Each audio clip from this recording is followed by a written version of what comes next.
SPN9 news और आपके साथ मैं हूं क्रांति सिंह। समाजवादी पार्टी के अध्यक्ष अखिलेश यादव लगातार बीजेपी पर हमलावर रहते हैं। नरेंद्र मोदी को लेकर के तमाम बड़ी बातें कहते हैं।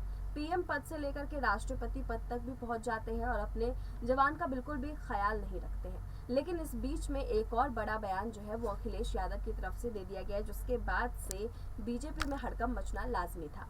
आपको बता दें कि समाजवादी पार्टी के अध्यक्ष अखिलेश यादव ने मंगलवार को भाजपा पर बड़ा हमला बोला। अखिलेश ने कहा कि अगर भाजपा को मजबूत होने दिया गया तो लोगों का वोट देने का अधिकार भी छीना जा सकता है।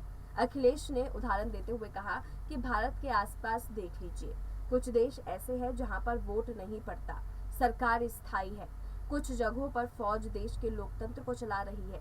पड़ोसी देश चीन में कोई चुनाव होता है क्या? रूस में कोई चुनाव होता है? पाकिस्तान फौज जिसे चाहती है उसे बैठा देती है। म्यांमार और उसके आसपास के देशों में क्या कोई चुनाव होता है? इसीलिए सावधान रहिए। अगर क्रांति दिवस पर झौवा गांव में एक कार्यक्रम के दौरान अखिलेश मीडिया से बात कर रहे थे। अखिलेश यादव ने आरोप लगाया कि भाजपा पिछड़ी जातियों और दलितों का वोट लेती है, लेकिन उन्हें उनका हक नहीं देती है। उन्होंने कहा कि आपका रोजगार छीना जा रहा है और संविधान पर भी हमला किया जा रहा है। अगर ये लोग अधिक शक्तिशाली हो जाते हैं तो आप अपना वोट देने का अधिकार भी खो सकते हैं। आपको इसे मजाक के रूप में नहीं लेना चाहिए। केंद्र में वर्तमान शासन को उद्योगपतियों की सरकार बताते हुए अखिलेश ने कहा कि ईस्ट इंडिया कंपनी भारत में व्यापार करने के लिए आई थी, लेकिन बाद में अंग्रेजों ने एक कानून पारित किया, इस कंपनी को सरकार बना दिया। उन्होंने कहा कि आज भारत की संपत्ति भाजपा के लोग बेच रहे हैं।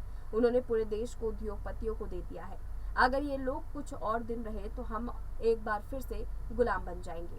भाजपा के हर घर तिरंगा अभियान और RSS पर तंज कसते हुए उन्होंने कहा कि आज वे हर घर में एक तिरंगा चाहते हैं।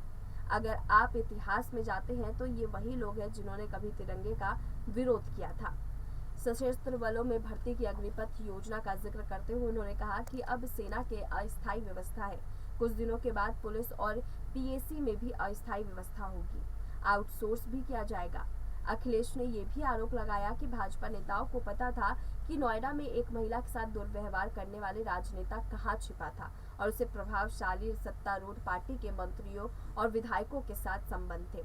सपा प्रमुख ने यह भी कहा कि भाजपा ने उन्हें 9 अगस्त को जानबूझकर गिरफ्तार किया, जो देश की आजादी के लिए लड़ने वाले क्रांतिकारियों का अपमान है।